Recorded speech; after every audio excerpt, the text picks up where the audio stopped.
pasada, vamos a hacer un intervalo, ¿cierto? Vamos a hacer una suerte de hiatus respecto a nuestros programas habituales y vamos a estar haciendo un pequeño tránsito por unos menús menos concurridos de lo que nos compete, pero no por ello diferentes respecto a las temáticas que abordamos. Vamos a estar hablando un poco de cultura pop, de ficciones y, por qué no, de delirios nerds en los programas que usaremos para cubrir esta época veraniega. Espero que la estén pasando bonito allá en sus playas, weón, porque yo acá la estoy pasando la raja con mi -35 en mi no veraniego Canadá, weón.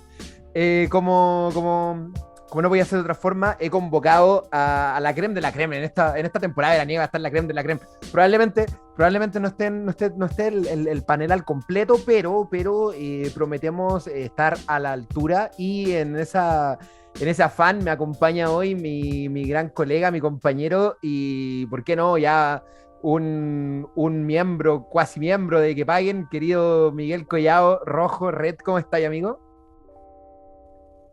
Estoy contento pasando ya el verano, weón.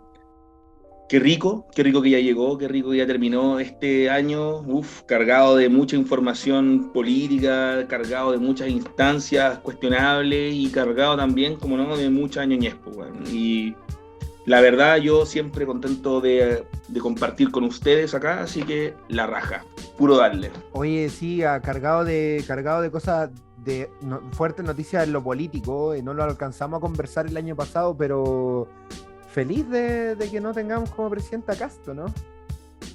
Por supuesto, o sea, de verdad, y la vio todo el sector más en pro de algunos cambios, porque al final de cuentas fue un duelo sobre el cambiar o no, sobre el volver, dar un paso atrás o dar un paso adelante. Todos sabemos que Gabriel Boric es una persona mucho más cercana a la institucionalidad, que siempre están cuestionadas, principalmente en estas avenidas, en este sitio en particular. Así que igual yo considero que es muy válido en este momento buscar una chance de encauzar el proceso de cambio que tenemos enfrente. O sea, es fundamental darle un cauce, porque si no, los grandes extremos, y no me refiero realmente a los grandes extremos como al nivel de cast, sino que me refiero como a este extremo de personas, este grupo de personas que van a decir que este proceso no me representa, no me acredita, lo siento muy, muy ajeno. Entonces hay que encauzar bien todos estos procesos. Solamente eso como reflexión. Muy bien, sí, obviamente, no podemos pensar que los cambios van a ser de la noche a la mañana, sino que tienen que tener una transitividad que permita la gobernabilidad también, ¿no? Bueno, Claro. de Y algo también de... consecuencias, también Exacto, consecuencias. Espero que Gabriel exacto. Boric también sea una persona consecuente con sus pensamientos y con lo que ha promulgado los últimos años realmente. Y no me refiero como a cosas puntuales, frases, el tweet, fuera de contexto, me refiero como a sus ideas, a cómo él ha estado legislando y cómo prefiero o espero verlo como presidente. Eso.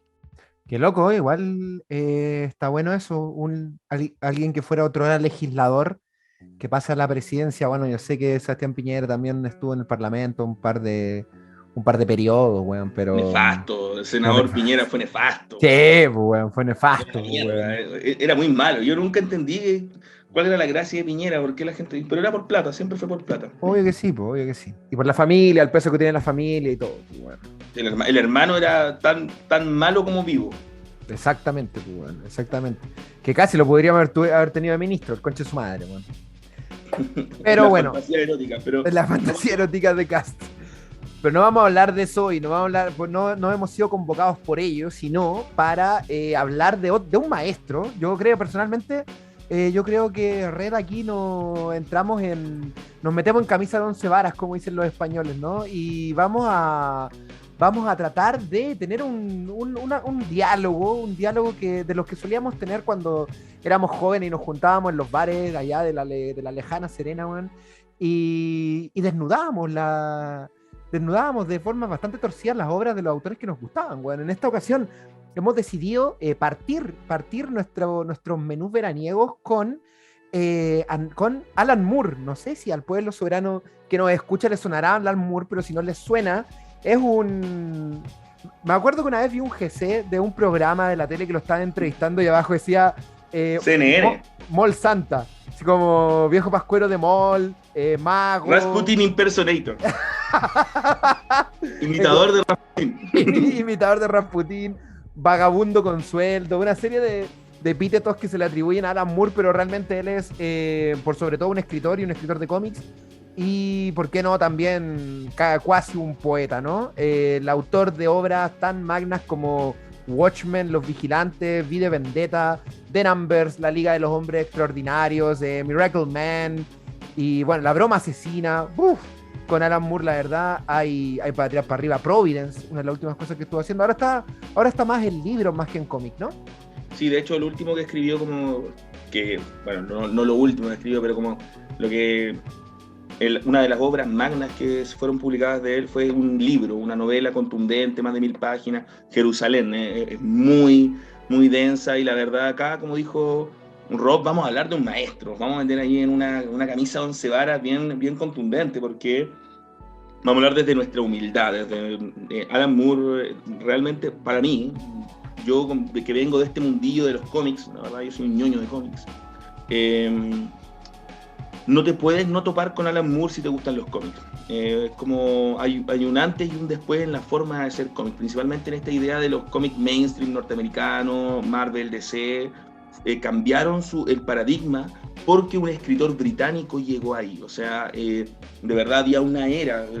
Los cómics se dividen en distintos tipos de eras: la edad dorada, la edad de plata. Con la aparición de Marvel, la edad dorada fue la era de DC, con la aparición de Superman, todos estos personajes, Batman, Detective Comics, todos estos personajes de la Sociedad de la Justicia. Con posterioridad de la Edad de Plata fueron estos personajes como Flash, como el Linterna Verde, Hal Jordan, que fueron ya estas reinvenciones de personajes de los años 30. Aquí apareció Marvel con los Cuatro Fantásticos, y posteriormente ya tuvimos esta época de bronce más con personajes un poco más cuestionados, tratando de llegar a otros niveles, reinvenciones como la de la Mujer Maravilla, cuando tenía un vestido, no era una amazona, ¿cachai? O sea, fue una época de reinvencionar más a los personajes, pero llegó este momento en los 80, a mitad de los 80, no, principio de los 80 más o menos, cuando llegó esta camada de autores británicos, y entre ellos Alan Moore, quien revolucionó la forma del storytelling de cómics. Yo creo que ese es el gran aporte de Alan Moore. La forma de narrar cómics que planteó Alan Moore era muy, muy ambiciosa. Llegaba como a fusionar varios niveles de narrativa distintos, y lo convirtieron en un autor que es directamente, yo creo, la influencia de todos los que vinieron después de él. La verdad, yo creo que incluso los mismos británicos que llegaron unos pocos años después, como Neil Gaiman o Grant Morrison, que me merecen todo el respeto, y ahí podríamos decir que está la santísima trinidad de los cómics gringos de esa época. Yo creo que Alan Moore, más allá de ellos, es un real genio. Alan Moore es un genio. En palabras de Neil Gaiman, lo primero que tenemos que entender de Alan Moore es que él es un genio, una persona que cuando llega a un área, a algún lugar, a alguna historia, a algún tipo de planteamiento, cambia las reglas del juego, lo plantea de una forma distinta, le entrega una perspectiva, una profundidad no antes vista, como que tiene la habilidad de ver lo que no ven otros. Y yo creo que esa es la definición más profunda de un artista. Así que Alan Moore es un gran artista. Esa es mi pequeña introducción para... No, pero preciosa introducción. Sí, bueno, como decía Rojo, Alan Moore parte en editoriales británicas, ¿no? En la, ¿cómo se llama? 2000 antes de Cristo, 2000 AD, creo que se llama. After Christ. Eso. Esa es la cuestión, ¿cachai? Y después, claro, como bien dijiste tú, es una historia de ciencia ficción. Alan Moore, o sea, tiene todas estas visiones media fatalistas que tiene, distópicas totalmente, vienen de la ciencia ficción. O sea, él siempre fue un muy buen lector de ciencia ficción.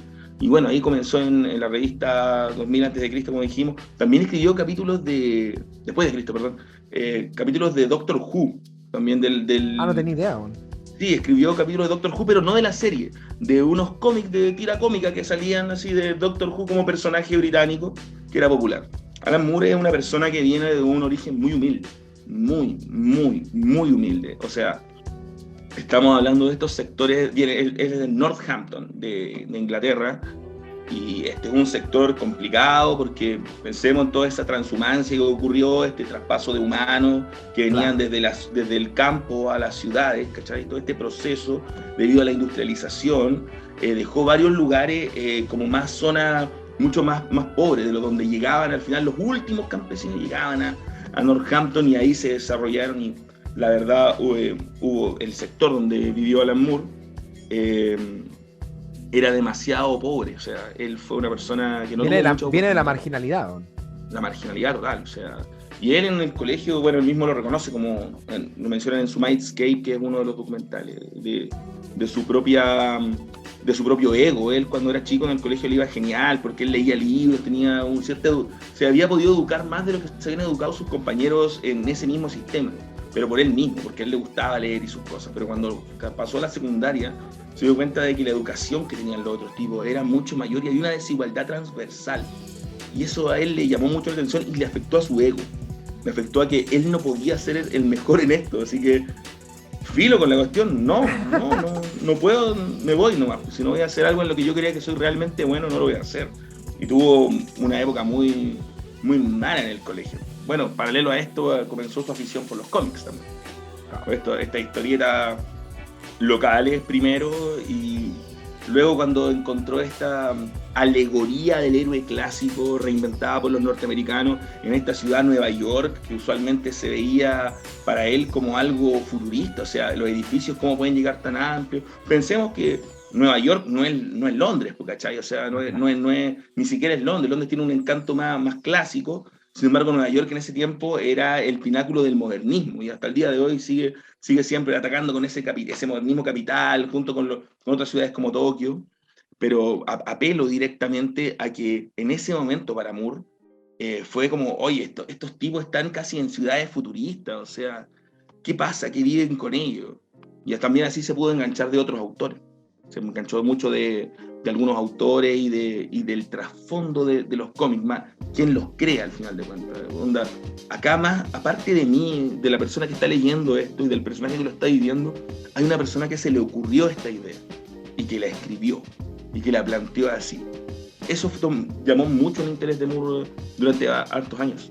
Es interesante cómo lo planteáis, en el sentido de que efectivamente la ficción norteamericana, como bien dice, replantea el mito del héroe clásico, ¿no? Del héroe helénico, del héroe helénico que traspasa, o más que traspasa, que encarna un decálogo de valores, ¿no? De principios, de ideas país, de idea país-estado, de idea patria, de idea nacionalismo, ¿no?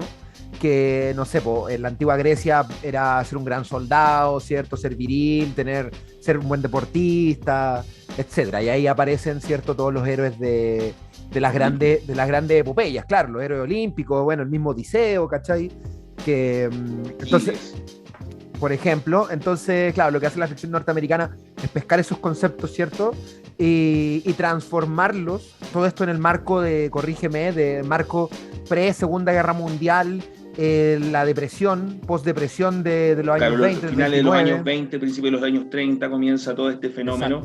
Exactamente. Y aprovechándose con la aparición de Superman en el año 32 más o menos. Y aprovechándose, ¿no? De que era mucho más fácil producir un cómic que una película. Hay que recordar que hubo una crisis gigantesca en la industria norteamericana a causa de la gran recesión del 29. Los cómics, claro, agarran este perfil de panfleto, ¿no? De panfleto ideológico, weón, respecto a los valores norteamericanos, que son despreciables para mí, pero pero sin duda cumplen un rol político y cumplen un rol político fundamental porque es un rol político de base, ¿cachai?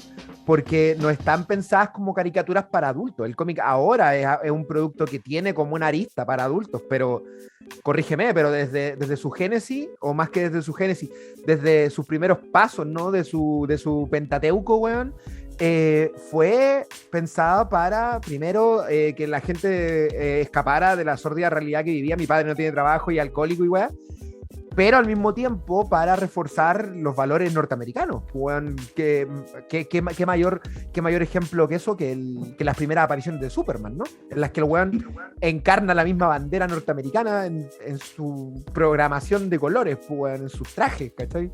Pero hay algo como bien transgresor en los cómics desde el principio, si me lo permite. Si bien hay un mensaje editorial, es eso, el mensaje es editorial. Pero a nivel de autores, que Superman haya sido creado por dos judíos, que de verdad no eran los judíos Kreuzberger que tenemos acá, ¿cachai? O sea, otro tipo de estos judíos que eran bien maltratados, bien mal vistos en periodo de entreguerras, ¿cachai? Estamos hablando de una generación muy golpeada, muy pobre, les pagaban muy poco. Entonces creer que si ustedes revisan el primer número de Superman, por mencionar algo, bueno, si uno se plantea del origen del personaje de Superman, en el primer número el tipo destruye a unos ladrones, ¿cachai? Ya, problema común y corriente de las personas, ladrones, pero también a unos políticos, en el mismo capítulo. El Superman viene a solucionar los problemas de las personas. Ese mensaje mesiánico, muy, muy vinculado a la idea de Cristo, ¿cachai? Del Salvador, que no puede ser Cristo porque lo hicieron judíos, obviamente, ¿cachai? El golem. No es Cristo, el golem de los pero judíos. Es Superman, pues, weón. Claro. Su Salvador es Superman, alguien que viene de otro lado, que tiene todos los valores, que fue creado con los valores los ideales, porque ni siquiera son valores, son ideales, ¿cachai? Y que no puede ser corruptible, ¿cachai? Ese es el planteamiento de Superman, que es un grito de ayuda de una generación, ¿cachai? Y que pudo haber representado a tantos grupos de personas, y actualmente no es el mismo Superman que tuvo en la primera generación. O sea, ha pasado por tantas reinvenciones. El mismo Alan Moore también escribió a Superman, así que tampoco nos estamos yendo tan lejos de la situación. Historias que recomiendo mucho, más rato mencionaré un poco de eso. Considero realmente de que hay un componente bien político, o sea, de hacer, por ejemplo, al primer Green Lantern negro, ¿cachai? ¿Era negro el primer Linterna Verde? ¿Era negro? No, el tercero, pero cuando hizo al primer personaje negro que no tuviera la palabra negro en su título. Todo era, por ejemplo, el Rayo Negro, la Pantera Negra, ¿cachai? Pero cuando eligió a Jon Stewart como el Linterna Verde, que fue el tercero de los Corps, sí, de los Corps es el tercero, pero el cuarto personaje en ser Linterna Verde, porque el primero es de la Edad Dorada, perdónenme que me ponga tan ñoño, pero no lo puedo evitar. Bueno, en particular han habido varios episodios en los que los cómics sí han tenido este elemento transgresor, porque al final de cuentas, como todo medio artístico, responde a una época y a una agenda temática. Toda época, así de simple. No hay mucho más que analizar ahí. Sin embargo, Alan Moore es una persona que reinventa esta agenda, le da otra postura.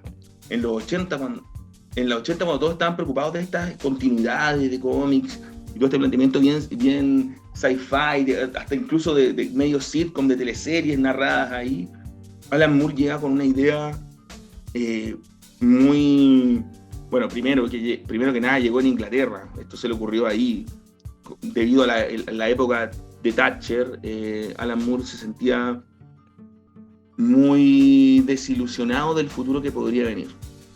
Sin embargo, yo considero a Alan Moore un optimista en sus narrativas.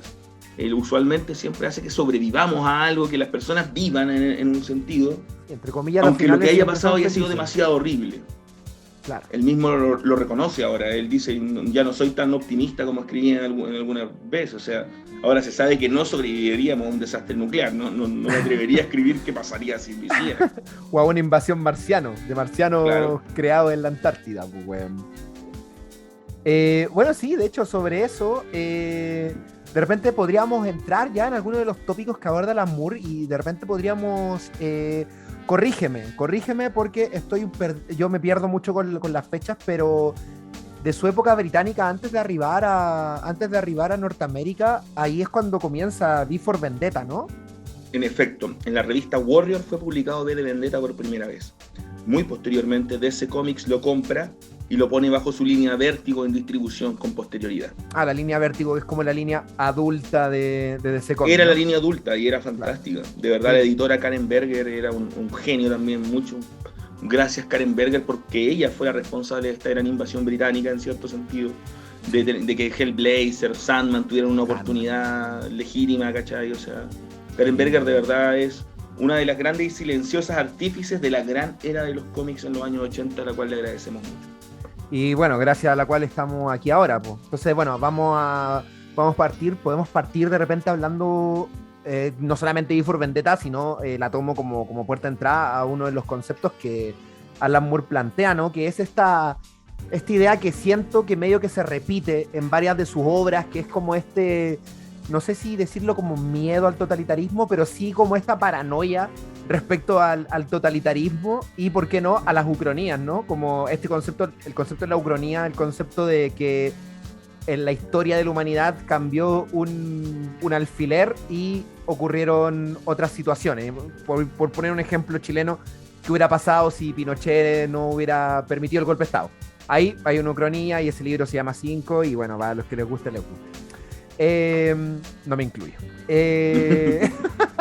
Entonces, bueno, pareciera que Alan Moore, ¿no? Tiene o tenía una inclinación hacia primero la ucronía y segundo a fusionar la ucronía como con lo que es la paranoia respecto al totalitarismo, bueno, como a este modus operandi de un gobierno que lo vigila todo, ¿cierto? Esta mirada orwelliana, weón, que es muy de repente de una weá de la Guerra Fría, ¿no? Yo me imagino, bueno, tenemos el contexto del régimen de Margaret Thatcher, weón, un régimen durísimo, weón, que nos afectó incluso a nosotros allá en Sudamérica, weón, nos afectó mucho, weón. Sí, a Argentina le afectó mucho, weón. Entonces, pareciera que, obviamente, en este contexto, ¿cierto? La mente, ¿cómo decirlo? La mente periférica, resentida de Alan Moore, weón, resentida como uno también, se aprovecha de la amenaza del totalitarismo. El totalitarismo siempre está ahí a puertas de hacerse con el poder de forma perpetua, ¿no? Quizá en un eco de lo que estaba pasando en la Unión Soviética, quizá en un eco de lo que podría pasar en Inglaterra. Pienso, adelantándome en el tiempo, en la Liga de los Hombres Extraordinarios también, cuando hablamos por el Imperio de Britania, ¿cierto? Que todo se tiene que hacer por el Imperio de Britania y tal por cual. Bueno, porque el cómic ocurre porque cuando... el Imperio de Britania fue realidad. Exacto, sí, pues, ocurre cuando el Imperio de Britania existía, pues, bueno. Una pulsión para ellos, o sea, como para los británicos, como inherente, yo creo, en ese sentido. Exacto. Bueno, y V for Vendetta, si es que no lo han leído o no han visto la película, ¿qué te parece la película? Antes de entrar a hablar de este punto, ¿qué te parece V for Vendetta? Es de las Wachowski, ¿no? Sí, es de las Wachowski. Cuando eran, no sé si eran Wachowski ya ellas o todavía eran él y ella, pero Wachowskis en general. No me parece una película para nada mala, no es una mala película, la verdad, pero creo que me pasa con Moore en particular, que es complejo para mí comparar el cómic con la película, ¿cachai? O sea, el cómic para mí es otro mensaje. El mensaje de V de Vendetta del cómic tiene otros niveles de capas de profundidad, ¿cachai? En cambio la película es una sátira al final de cuentas, es una sátira romántica de este vigilante, ¿cachai? En lo personal a mí no me agrada mucho, pero entiendo que a la gente le guste, no lo encuentro mala, ¿cachai? No es como Gatúbela de Halle Berry, ¿cachai? Que es una mierda, pero esta película se puede ver, se puede disfrutar. Pero acá vamos a discutir de la política que planteaba el autor en su obra. Así que yo, en particular, me gustaría igual harto remitirme a esto de los cómics y... yo creo que vamos a remitirnos solamente a los cómics. Las películas de Moore, por lo menos, yo las encuentro bien sosas, güey. En general. Se pierde harto, ¿eh? Principalmente la Liga Extraordinaria, esa... Y From Hell. Es que es como la menos memorable, la que más olvidáis. Sí. Así como que... Sí, pues bueno. Pero Bueno, V for Vendetta plantea, ¿cierto?, un futuro, comillas, distópico en el que Inglaterra ha caído como en un estado totalitario y en los que los poderes del Estado están divididos como en partes del cuerpo, ¿cierto? Los ojos, los dedos y tal y cual. Y en esta Inglaterra pinochetista, weón, en esta Inglaterra fascista a cagar, se levanta... Castiana, qué lindo concepto, castiano. En esta Inglaterra castiana se levanta, ¿cierto?, un vigilante sin nombre que, apropiándose de la imagen de Guy Fawkes, el otrora anarquista que intentó incendiar el Parlamento en el siglo XIX creo, trata de derrocar este gobierno totalitario a través de, o sea, y nosotros lo vemos a través de los ojos de una civil común y corriente, en la película interpretada por Natalie Portman, que finalmente termina siendo nuestra puerta de entrada al mundo de este vigilante, que no es más que la consecuencia de las malas prácticas de un gobierno autoritario. En ese sentido me pasan hartas cosas que lo primero que me pasa y que te lo planteo para que empecemos a darle vuelta a esto, creo que y lo vamos a hablar en otras obras también, creo que Moore pareciera que ata de forma ¿cómo decirlo? Es vital en un gobierno que se aprecie que exista un componente de paranoia respecto a la población, entre la población respecto a sus líderes, weón. Y pareciera que ese concepto de paranoia es el que permite que estas figuras como estas figuras encapuchadas, de cierto modo, existan, pues, weón. ¿Cachai? Como que esta paranoia que Moore la genera con una construcción de universo preciosa, es la que permite, es la excusa que Moore necesita para que hayan superhéroes y weón pueda tener un cómic, pues, ¿cachai? Ahora, dicho eso, también me parece que algo que me parece que también se repite en otras obras, pero voy a detenerme en V for Vendetta, me parece que siendo la paranoia la génesis de la construcción de los superhéroes, y los superhéroes de Moore nacen como una respuesta a la paranoia fascista en la que están planteados los héroes, estos héroes también responden a lógicas altamente fascistas, pues, weón. Y pienso inmediato en el personaje de V, el protagonista de V for Vendetta, pues, weón. No sé qué pensáis tú al respecto para ir cimentando el camino, weón. Mira, lo que ocurre ahí es que Alan Moore juega harto en sus cómics o en sus temas con la teoría del shock. Esto de generar el miedo a instancias o situaciones fuertes que te obligan a actuar de cierta forma, condicionado por el miedo, es algo que distorsiona tu juicio. Alan Moore replica esta misma fórmula a un país, ¿cachai? A un nivel de organización política. ¿Cómo sería si en vez de ser una persona la que es llevada al límite por el uso del shock, cómo sería si lo hacemos con un país? ¿Y cuál era el miedo latente de esa generación? Evidentemente la guerra nuclear. En la película es un virus, si mi memoria no me falla. Ahora podría ser cualquier cosa. Y eso es lo que podemos observar muy claro y muy vívido en este ascenso muy reciente de amplios gobiernos de ultraderecha. Es algo real esta promesa de orden, esta promesa, como lo dice Alan Moore en el mismo V de Vendetta. En algún momento en el que todas las convicciones ya fueron corruptas, solo quedaron los que tenían una idea rígida, los de derecha, los fascistas. Y ellos rápidamente tomaron el control del país y empezaron a eliminar homosexuales, judíos, negros y demás en la distopía que planteó Moore. Que la verdad, si uno observa los crímenes de odio que ocurren día a día, la única diferencia es que una está institucionalizada, ¿cachai? Pero que el Estado no haga nada, también lo convierte en algo institucionalizado, ¿cachai? Entonces, o que no haga nada, no significa tampoco que no hagan derechamente nada, sino que los esfuerzos que hacen o son mediocres o sencillamente no son suficientes y tienen que replantearse, ¿cachai? Exactamente. Así que Moore, frente a ese escenario en el que constantemente todas las libertades siempre eran vulneradas, ¿cachai? ¿Cómo no plantear un cierto miedo a un Estado extremadamente en base al control?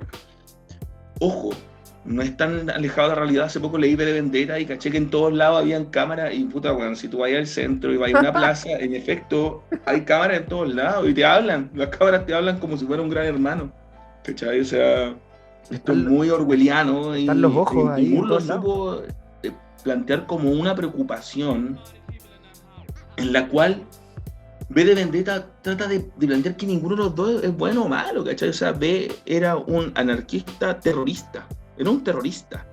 ¿Y por qué era terrorista? Porque aplicaba la misma doctrina del shock al gobierno, no al Estado, no a la nación, no a las personas, al gobierno, a los hueones que estaban mandando, al sistema en general. Era una crítica completa a la forma de ver la justicia. Así que al final de cuentas podemos decir de que B solo le da una cucharada de su propia medicina, weón. Pero desde un prisma ético, desde un prisma, bueno, aquí obviamente más camisas de 11 varas, pues, weón, pero es una forma legítima de luchar la que aplica B, porque igual creo que Alan Moore de cierto modo hace una pillería ahí, porque efectivamente lo que decís tú es real. B es un terrorista, pero es un terrorista que solamente amedrenta a personas que están en posiciones de poder, ¿cachai? Entonces, a los ojos del lector, es medianamente fácil prestarle ropa, ¿cachai? Es medianamente fácil ponerse del lado de B a pesar de que las cosas que haga igual sean un poco discutibles, pues. Porque hasta donde me acuerdo, el grueso de las víctimas que sucumben a él son personas que eran parte del gobierno o que tenían que ver con su pasado, pues, bueno. Los doctores que estuvieron ahí en esos campos de concentración y toda la weá. Exacto, en Larkhill, pues, bueno. Entonces, en ese sentido creo que Alan Moore hace esta pequeña trampa como para blanquear un poco a su protagonista, ¿no? Trampa que después no va a hacer de nuevo. Pero como que lo pienso, ¿cómo decirlo? Lo que me pasa a mí con eso de que sea una trampa, yo creo que al final de cuentas, si tú tratáis de leer B de Vendetta, sí, mira, B como personaje es sumamente atractivo estéticamente, ¿cachai? Dave Lloyd lo diseñó genial, ¿cachai? Muy bien hecho. El enriquecimiento que le dio Moore como con la esencia romántica de ser un apasionado de la música, el teatro, de recitar versos, de ser imponente a la hora de estar, de verdad de ser un símbolo, ¿cachai? Es un encanto que es poco probable eludirlo, ¿cachai? O sea, lo tienen, un encanto lo tienen, ¿cachai? Claro. Pero si uno analiza la obra, o sea, muchas personas, en base al contexto que forzaba B, terminaban viviendo situaciones totalmente desfavorables, ¿cachai? O sea, B lo hacía porque él sentía que era la única, alguien tenía que hacerlo, y si no era él, alguien más lo iba a hacer en algún punto, ¿cachai? Este cómic trata de plantear como de que son dos fuerzas reaccionarias. Si una se activa mucho por un lado, va a aparecer una full respuesta, ¿cachai? O sea, va a aparecer este ejercicio pendular, ¿cachai? Va a volver y con fuerza. Y eso es lo que hace B, o sea, muestra que el contexto, al final de cuentas, de este desastre nuclear generó la necesidad de tener un gobierno fuerte, autoritario, un Estado regulador que asegure seguridad, ¿cachai? Valga la redundancia. Pero ahí queda este nacimiento de este personaje paria, que sencillamente busca su objetivo, es un ideal, ves una idea, ves un concepto, por eso es fácil que nos agrade. Nunca tiene cara, B nunca tiene cara. Esa es la gracia de B, no tiene cara, no es alguien corruptible, es un símbolo. Es un símbolo. Sin embargo, Moore es súper vivo para tratar de mostrarnos que este símbolo es súper extremo también. Donde el loco de verdad deja la cagada. Si tiene que hacer explotar una cuestión, la explota. Si tiene que tomarse lo que sea, se lo toma. Si tiene que matar a algunos encargados de eso, lo hace porque su objetivo es mayor y es dar un mensaje. Exacto. Exacto, algo que me llamó mucho la atención cuando yo primero vi la película y después leí la obra. Más encima, V de Vendetta la leí de una forma reaccidentada, weón, porque cuando yo vivía en Santiago, en mi departamento de soltero, ahora hablo así, weón, en mi departamento soltero, cuando estaba soltero, weón, en la esquina de mi departamento había como una tienda de cómics de una legendaria tienda de cómics del centro de Santiago, weón, que ya no existe lamentablemente, weón, quebró un poco antes de que yo me fuera, weón. Y, y le llegaban como números por lote, ¿cachai? Como de ropa americana, lotes así gigantes de cómics, pues, weón. Y empecé a encontrar V de Vendetta, pues, weón, pero estaban todos los números, no llegaban en orden cronológico, weón.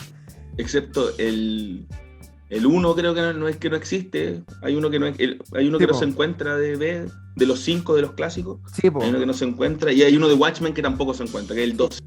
Sí, pues no, Tienen ahí esto no por sé qué. distribución. Ah, buena. No, esto no sé qué edición eran, pero eran 12 numeritos. Eran 12 numeritos y estaba la obra íntegra en 12 numeritos. Eh, pero la weá, la primera vez que fui me compré el 3. Dije, no, bueno, no puedo leerme el 3, weón. Entonces, a lo largo de como un año y medio, weón, me fui comprando todos los números hasta que tuve los 12 y ahí recién me lo pude leer, pues, weón. Fue horrible. Buenísimo. Fue horrible. Súper Pero súper es romántica mítico, la tiene weá, como pero... mística, tiene mística. Sí, pues, sí, tiene mística. Sí, los integrales, está todo bien con los integrales, pero tener la weá así, entonces número, un papel horrible, está bien, también me gusta. Bueno. Entonces, Sí, cuando lo leí, me di cuenta que una de las cosas que más me llamó la atención, creo yo, que la que difiere de la película, es la figura del líder, ¿no? Es la figura del gran hermano, pues, weón. El líder del régimen, weón. Que bueno, no me acuerdo destino. cómo se llama. El líder. ¿Cómo se llama el líder? Filo que,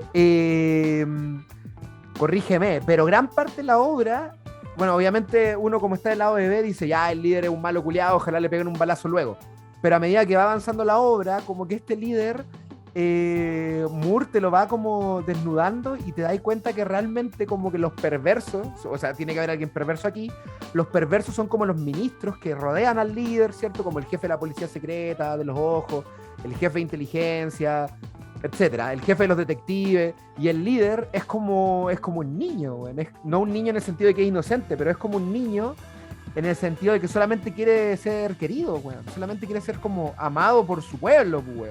Michael Scott. ¿Así se llama? No, es como el Ah, de Office, claro. ¿cachai? Oh, me hubiera muerto, güey, si me decís que el líder se llamaba Michael Scott, güey. No, no, no, no, no. No, de hecho, recuerdo que era. A ver cómo se llama, ya me voy a acordar. Ya me voy a acordar. Entonces, bueno, sin dar muchos spoilers de la obra, es precisamente este pulso que tiene el weón como por ser querido, porque su pueblo lo reconozca, porque su pueblo lo ame, Pero lo él que lo sabía lleva, que su lo que lo pega, lleva a su él, final, él sabía que era weón. su pega lo que estaba haciendo, po. Sí, claro, Onda, sí, él lo claro. hacía por el bien. A mí me odian, decir. Me Ujú. odian. Me Sí, po. odian, no Sí, me po. quieren, me lo banco. Es Pero mi a deber. medida que el terrorismo de B va aumentando, como que ese entender que lo que tengo que hacer es mi pega, que tiene el líder, se va desmoronando también, ¿cachai? Y como que empieza a tomar posesión weón, necesito que alguien me quiera porque si no esta weá no vale la pena, weón. Como filo.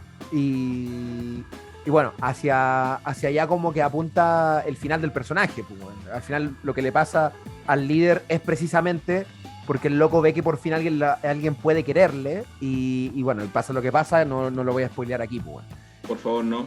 porque es muy buena esa parte. Bueno. Entonces, a lo que voy es que me gusta también de que Alan Moore, ¿cachai? En esta deconfiguración del fascismo, en todo este aparato gubernamental que orquesta el fascismo y esta respuesta al fascismo, esta respuesta fascista al fascismo, encarnada como en B, no descuida el factor humano, ¿cachai? Y de que finalmente detrás de las ideas, como decís tú, pues B es una idea, así que detrás de B no hay nada, pero hay ideas, B es una idea, pero el líder no es una idea, el líder es una persona, ¿cachai? Entonces, por muy fascista que sea el líder, el hueón es una persona que tiene necesidades humanas y en ese sentido creo que sin lograr humanizarlo y de que yo empatice con él, Alan Moore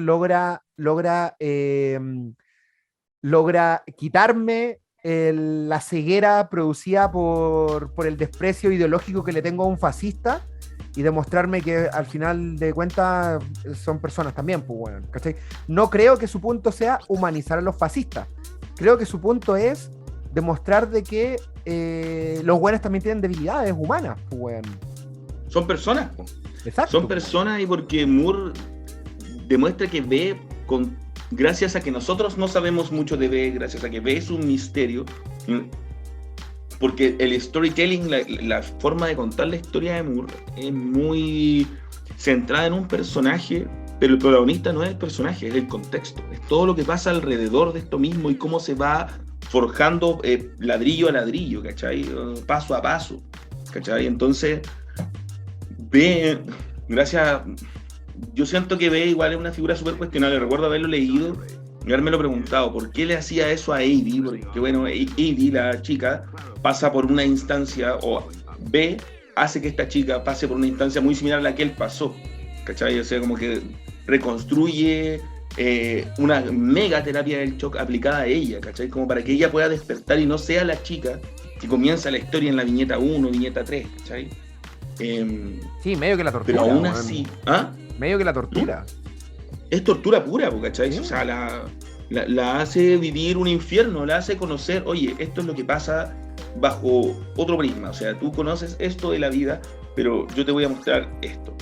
Y al final de cuentas igual B apela al orden espontáneo. Él solamente apela a que alguien tiene que destruir todo para que se pueda construir algo. No defiende directamente una idea de manera textual, sino que él hace la pega sucia, ¿cachai? La pega que... no estoy diciendo que sea un héroe, es como muy romántico eso, muy del romanticismo, de lo que él mismo parafrasea, ¿cachai? De esta tragedia, de que él es una idea, no puede ser una persona, y nunca lo va a ser, y renunció a ser una persona. B renunció a ser quien fue alguna vez, ya no es nadie más, es solo B, es solo eso. Y eso es la pesadilla para todos los demás, ¿cachai? Que sea B, que sea este ente. Y eso también quizás es como el gran manifiesto anarquista de Alan Moore, ¿no? Creo que en las obras más galardonadas del autor, quizá en ella, en V for Vendetta, es donde el evidente panfleto anarquista que el autor profesa está más claro, ¿no? Esta destrucción del gobierno, este literal incendio del gobierno, y después que la gente se organice como bien pueda. Porque no sé, sí, no creo que se repita mucho en las otras obras. Está con la misma carnalidad que lo hacen V for Vendetta. Es que yo creo que Moore, si ya hizo algo en una obra, no lo va a volver a hacer de nuevo, ¿cachai? O sea, ya ahí planteó sus ideas bien anarquistas, ¿cachai? O sea, su postura política y su forma de ver crítica el avance de estos estados de ultraderecha, full seguridad, full autoritarismo, ¿cachai? Porque al final de cuentas Alan Moore hasta el día de hoy sigue siendo un crítico de la derecha británica, o sea, él es muy en contra de Boris Johnson, muy en contra de lo que fue el proceso del Brexit. Sí, claro. Alan Moore fue a votar, ¿cachai? En esa fecha, o sea, la verdad yo creo que él ya planteó su idea política en particular frente al anarquismo en V de Vendetta, o sea, y en su forma, sin mencionarlo ninguna vez, porque en ningún momento se plantea el fascismo o el anarquismo como una conceptualidad. Más bien son representados directamente por entes ineludibles, ¿cachai? O sea, B evidentemente era un anarquista, o sea, respondía a todo lo que podría ser.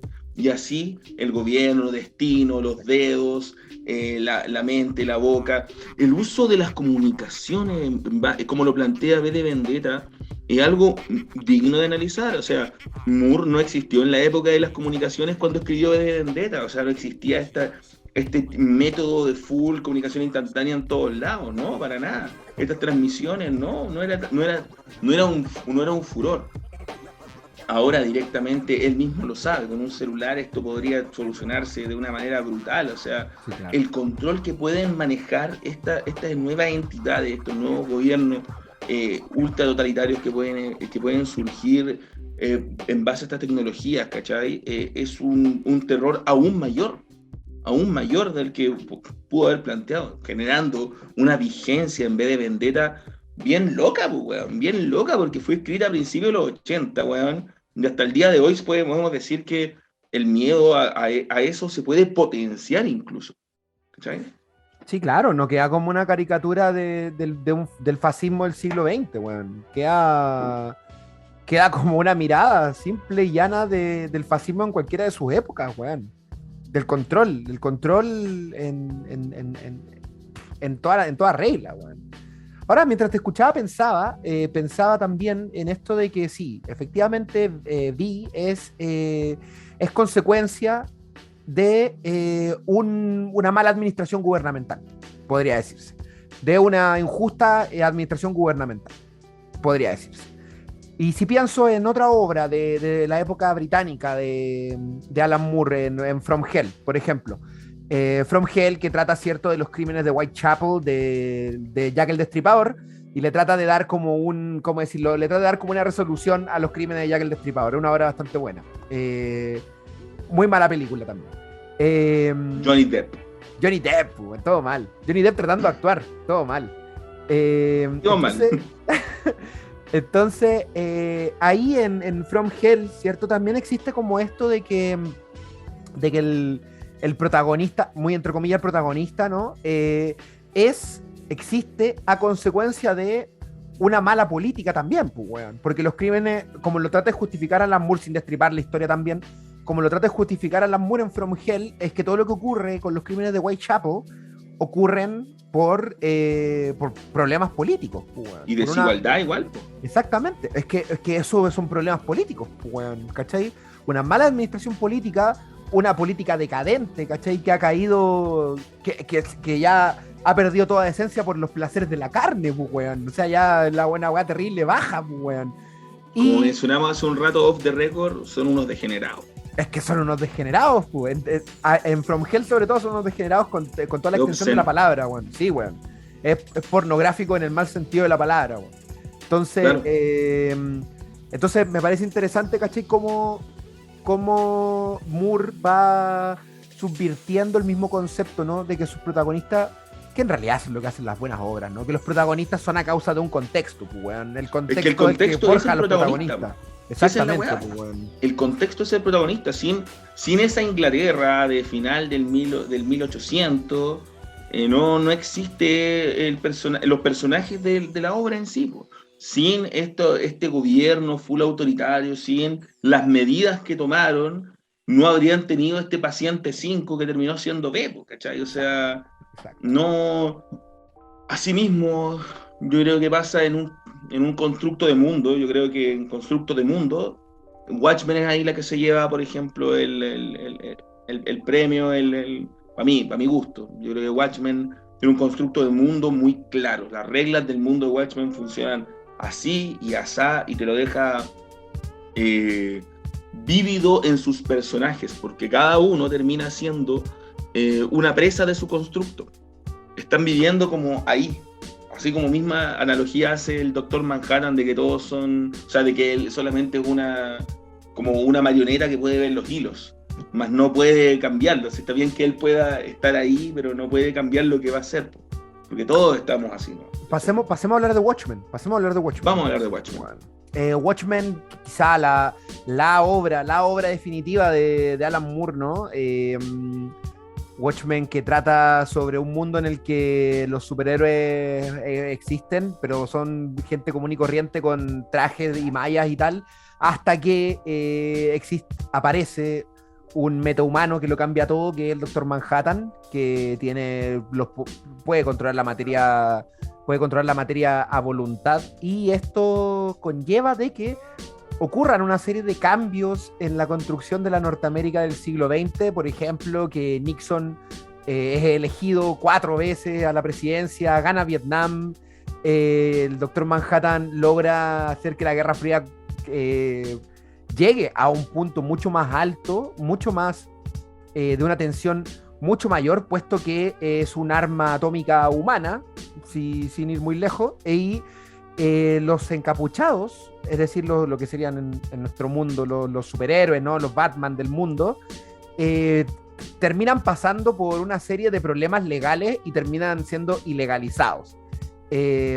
Salvo algunos que trabajan con el gobierno en temas de defensa nacional. En ese contexto, en esta Norteamérica ochentera, al borde de la guerra nuclear, con las tensiones muy afiladas entre Rusia y Estados Unidos, empieza a ocurrir una serie de asesinatos a encapuchados de antaño, y uno de los últimos resabios de los superhéroes humanos que quedan, que es Rorschach, empieza a advertirle a todos sus ex colegas de que aparentemente anda un asesino suelto, un asesino de superhéroes suelto, y parece que hay una conspiración en contra de los que fueran otrora encapuchados.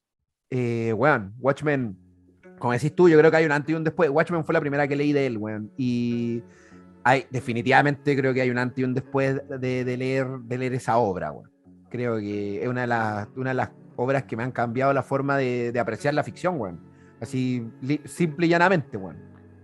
Como una de las grandes obras que me destruyó la cabeza, y que creo que el impacto que provocó en mí no ha sido superado por ninguna otra obra escrita, bueno, hasta ahora. Bueno. Me pasó algo bien similar con Watchmen. Yo soy de esas personas un poco afiebradas, podrán decir algunos, pero yo creo que Watchmen debe ser lectura en la media, ¿cachai? O sea, para todos, ¿cachai? Porque antes de hablar del tema político, yo creo que la narrativa en tantos niveles que tiene Watchmen, estas subtramas que tiene, como el navío de Black, la fragata negra, ¿cachai? No, muy genial. Ahí está tenía que presentar mi integral de Watchmen, Pugonovio. Bien, ahí yo el mío lo tengo en la pieza ahí. Es que es obligatorio, ¿Ah? Tiene que estar en todas las casas. No, esta weá debería estar más que la Biblia en la casa, pero una weá de entender el uso del poder, de entender el uso de cómo se manipula el poder al final de cuentas. De verdad considero Watchmen una obra muy particular. De verdad creo que si no te llega a gustar, por lo menos la leíste, ¿cachai? Le diste una chance a otro tipo de narrativa. Si te gustan los cómics, narrativas gráficas, Watchmen debe leerse, de verdad. Hay una profundidad en sus personajes, cada uno son realmente complejos los personajes de Watchmen. Eso, un poco de eso también tenemos que hablar si es que vamos a profundizar de la política. Por supuesto. Porque grandes arquetipos de personajes están planteados en Watchmen, ¿cachai? O sea, el capitalista multimillonario, ¿cachai? Que mueve situaciones, que mueve influencias, que tiene un golpe en la cultura pop. Ojo de nuevo, Alan Moore es una persona que comprende que el concepto de famoso no existió como tal hasta el siglo XX. Las otras personas eran como conocidos, ¿cachai? O sea, o que hicieron algún acto en particular, como por ejemplo, podríamos decir Cristóbal Colón, ¿cachai? Pero a eso voy, ¿no? El famoso, de que lo pudieran seguir personas fanaticadas, solamente existió en el siglo XX, apareció ahí este concepto. Moore lo tiene claro y sabe que eso era fundamental para su historia, por eso crea un personaje como Ozymandias, que es este mega empresario que alguna vez, otrora superhéroe, ¿cachai? Pero es como un Bruce Wayne inverso, este personaje. Sí, no, porque es el hombre más inteligente del mundo en la ficción de Watchmen, el hombre más rápido del mundo, se supone, ¿no? ¿Y por qué no el hombre más millonario del mundo, bueno? También, pues todo era Bate, nostalgia, by Bate. Todo era de Bate, Adrian Bate. Qué grande es Watchmen, la verdad. Perdón a todos los que estén viendo, quizás esté muy baboso, pero la verdad es una gran historia. De verdad. La película de Zack Snyder cae mucho en este como, no sé, de darle como a los superhéroes, los personajes como golpes mega fuertes o cosas demasiado absurdas. No, son más humanos. Hay una humanización muy profunda de cada uno de los personajes en Watchmen, incluso del que no califica como humano. Así que vayan en eso. Sí, es interesante lo que planteas respecto a qué espectros de la sociedad del siglo XX responde cada uno de los personajes. Bueno, efectivamente, Adrian Bate, ¿no? Este megalómano, weón, neoliberal, que comprende la industria del espectáculo, que, que por qué no comprende la industria de la ciencia, ¿no? Finalmente es un hombre, es el hombre orquesta, weón, de la Integral. gran Norteamérica, Es el exactamente, hombre weón. renacentista, pues, como el que era perfecto, entre comillas, en todas las áreas pensables. Era Ozymandias, King of Kings, Ramsés II, no lo olviden, hay mucha intertextualidad en la forma de construir a los personajes. Y por otro lado también está, ¿no? Búho Nocturno 2, ni siquiera es Búho Nocturno 1, Búho Nocturno 2 que cuando yo me enfrenté a Watchmen la primera vez dije, el weón flojo no puede usar a Batman, así que pone un búho culiado, weón. Y es lo mismo que Batman, pero está súper equivocado. Y Búho Nocturno 2 que no deja de ser como el ciudadano a pie, ¿no? Como el ciudadano de clase. Podría ser un buen de clase media, un buen que vive en los suburbios, weón. Cualquiera, Cualquier cualquier persona que vivió su crisis de la guatoncito. mediana edad. Exacto, exacto, que tiene su pancita. Paréntesis, pero eso es lo que no me gusta de la película de Zack Snyder, weón. Que leyendo el cómics Búho Nocturno, es un tipo que se ha dejado estar, ¿cachai? Es un fondón, tiene una pancita, que quizá Otrola tuvo un buen cuerpo, pero ahora es un tipo que se ha dejado estar, come comida rápida, ¿cachai? Está pasado de kilo y pelea, Está le solo, cuesta, vive solo, se está está chato quedando de su vida en calvo. sí. Exacto, exacto, se siente solo, se siente miserable, ¿cachai? Tiene problemas sexuales, weón. En los momentos que tiene como de interacción sexual, los primeros momentos que tiene interacción sexual, tiene problemas sexuales, weón. Es un weón altamente frustrado, weón. Es un weón, responde mucho al weón fracasado que solamente está sobreviviendo y no está viviendo, ¿cachai? Y esa weá es bacán, que uno de los protagonistas sea un ex superhéroe que ahora solamente está sobreviviendo, como cualquier ciudadano en la clase media, es bacán, porque provoca mucha representatividad en el espectador. Eso no está en la película. En la película el loco es musculoso, pega un golpe y rompe la pared, weón. No tiene ningún Sí, pues, sentido, weón, o weón. sea, no, caricaturesco. A mí, Sí, po, de es verdad, yo Batman, creo es que Batman. siendo el arte de Dave Gibbons una weá bacana, a mí me encanta el arte de Dave Gibbons, la verdad que Moore y Gibbons más de una vez trabajaron juntos, la verdad, trabajaron también en una historia de Superman que la iba a recomendar, como dije hace un rato, es para el hombre que lo tiene todo, un anual, una historia sobre el cumpleaños de Superman, van la Mujer Maravilla, Batman y Robin a dejarle un regalo a Superman. Sin embargo, se encuentran de que él está viviendo su sueño más hermoso, está viviendo su vida en Krypton. Es una gran historia, de verdad, 48 páginas, un poco menos quizás, pero fantástica. Retomando Watchmen, Dave Gibbons en sí, él trata de plantear los personajes con unas caras y una composición de página muy expresiva. La gracia de Watchmen es que cada panel puede darte mucha información y tú puedes buscarla en la forma en la que a ti te acomode. Está construido usualmente por 9 paneles simétricos, ¿cachai? 9 paneles acá, 9 paneles en la otra página, o si no, 2 paneles simétricos que juntan uno y luego otro, ¿cachai? Es una composición hermosa, incluyendo un número que simétricamente concluye y comienza en el mismo punto, es maravilloso. Están Claro, nueve paneles por página, weón. me encanta esa parte en la que se encuentra con Moloch. Una hoja al azar, weón, abrí, weón. Mira, otra hoja al azar, 9 paneles por página. ¿Sí? Es la forma en la que escogió Moore para poder decirle a Gibbons, y Gibbons lo compuso de una manera fantástica. O sea, de verdad, ese trabajo colaborativo muy genial, de verdad. Moore, un capo en el guión. Aunque tengo una tallita que he leído de otros videos y de otros comentarios, de que el mamarracho que entregó Moore como guión del número 1 era como de 60 páginas, pues, weón. Sí, po. Ese Sí, era po. un mamarracho de guión, pues, weón. ¿Cómo Sí, se po. le ocurre decir un número de 24 páginas de cómic y el weón entrega 60 de guión? Pues no, weón, pues, weón. No, loco, pues, loco. No, pero él es el genio, él plantea. Bueno, otro personaje interesante, yo creo que más que interesante, en su postura política, obviamente es el comediante. El comediante es política misma. Es ese tipo que se ensucia las manos con que va por todo el neoliberalismo a imponer la libertad en los países que no, porque imponer la democracia, ¿cachai? Sí, O no, a mí me sea, parece, el comediante es como el sueño americano, pero no el sueño americano de la esposa, la casa, el árbol, el perro, ¿no? Es como el sueño americano real de los 80, weón, de la cocaína, la prostituta, el combo en el hocico y una pistola abajo de la almohada, weón. y me lo. cacho todo. Y viva Reagan. Bueno, no, bueno, Reagan todavía no está ahí. Bueno, Reagan no existe en el mundo de Watchmen. No, Pero si hubiera puro existido, Nixon, viva po, Reagan. weón. Sí, pues, peor, pues, weón.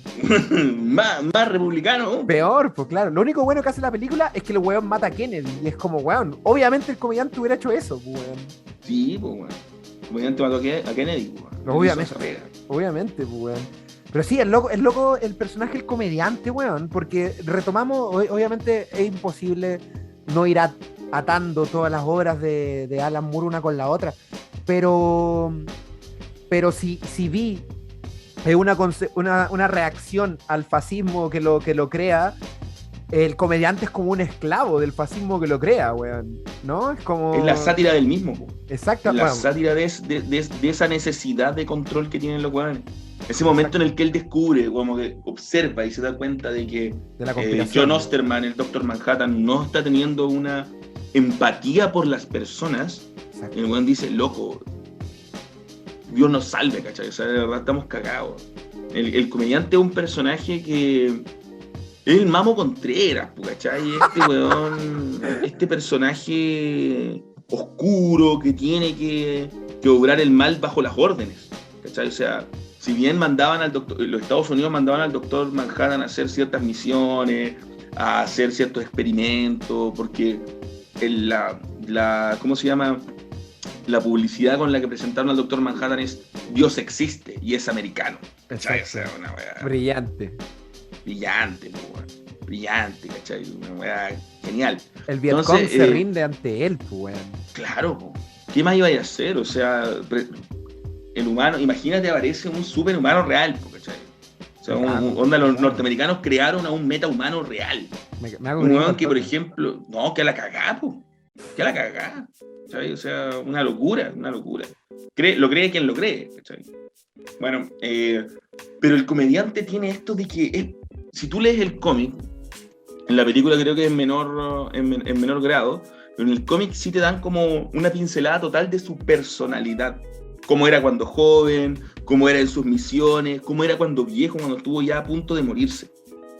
¿Cachai? El loco tuvo sus momentos de arrepentimiento. El loco cachaba lo que estaba pasando. El loco vivía porque era la orden que le daban, ¿cachai? Pero el loco sabía que la weá que estaba haciendo era como el hoyo y que estaba condenando a la humanidad. Y cuando vio, hay un momento en el cómic en el que él va a ver a Moloch, ¿cachai? Se supone que cuenta de que el weón fue a una isla, que en el cómic después, ¿cachai? Que es la isla culiada en la que estaban haciendo el experimento, weón, porque murió un puto amo.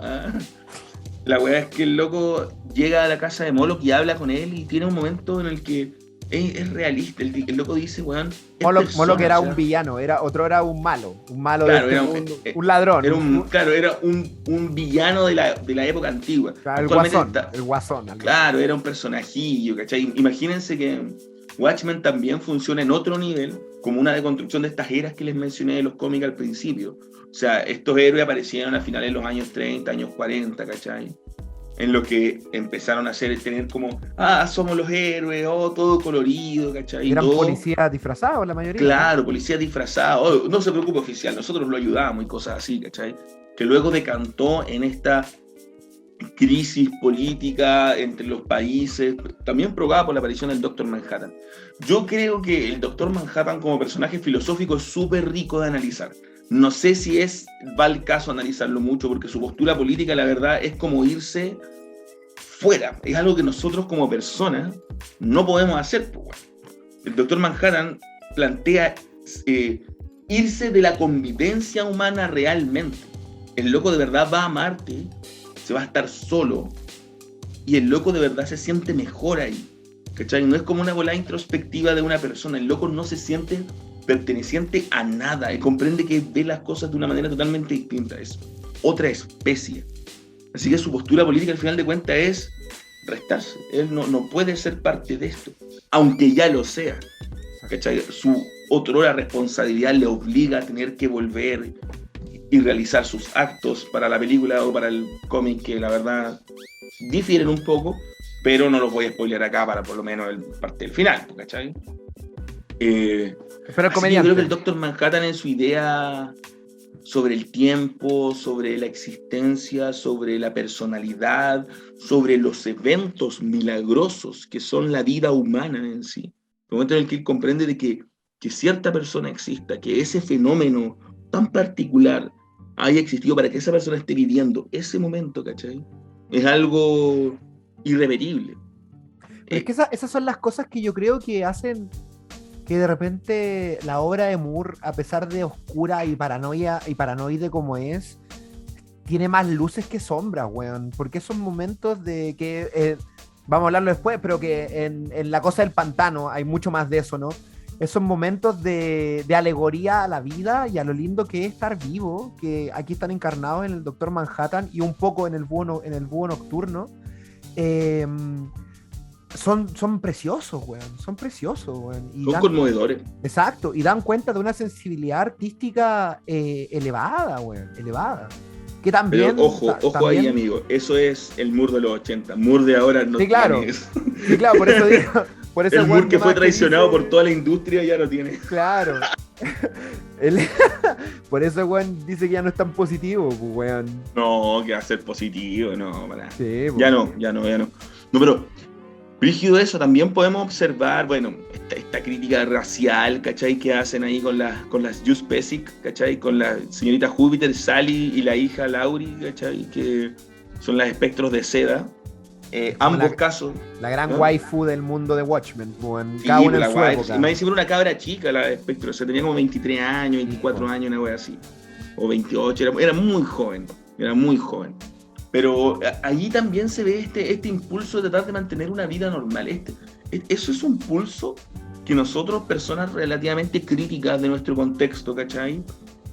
No podemos ignorar, bueno, nosotros nos encontramos todos los días frente a personas que quieren seguir viviendo la misma estabilidad, porque es lo que conocen y porque no requieren preguntarse más porque sus necesidades son otras, lo cual no lo convierte en algo inválido, sino que lo convierten como una muestra de lo que son en el mundo. Hay muchas personas que son así. Weón, pero debe ser, sin ir más lejos, la gran mayoría. Deben ser el 45% de la población votante de Chile que no fue a votar ahora, weón. Claro. Un porcentaje muy representativo de ese porcentaje no votante, ¿cachai? Hay gente que, bueno, filo, mis preocupaciones son otras, weón. Estoy para la cagada, weón. La vida es suficiente. Y no digo que se lo merecen así como en la mano, se lo merecen, jaja. Sino que se merecen que ellos se preocupen de ellos mismos y no preocuparse de otras huevadas. Por supuesto, ¿cachai? Que sí. Es obvio, es lógico. Está bien también, ¿cachai?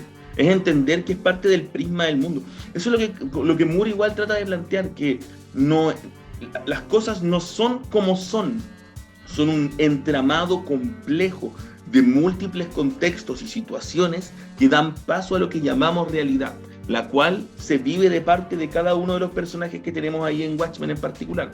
Exacto. Nos quedó al final que mencionamos poco a Rorschach, ¿cachai? Que Rorschach es este vigilante que le entregó, podríamos decir que también bebe harto de Batman, pero de este sentido como de la sombra, el vigilante noir. Vigilante que... El caballero de la noche. Claro, este vigilante que de verdad se entrega a la idea de ser vigilante totalmente. O sea, eso es lo más importante. Rorschach no se comunica con las personas, habla mal, el tipo tiene poca educación, huele mal, no se baña, ¿cachai? Porque lo importante es su idea de la justicia y aplicarla de una manera muy profunda. Yo creo que el fascismo también se puede observar harto en Rorschach. El loco comprendió una forma. Es un fascista, es una persona totalmente, ¿cachai? El loco es una persona que me encanta el personaje, a mí me encanta. Yo no tengo problema con decir que a mí me gustan personajes fascistas. Akainu en One Piece, el marine más paco de todo, el que más me gusta. Así que... Ahí un Hitler, este Hitler aprueba tu comentario. Bien, está bien. Sí.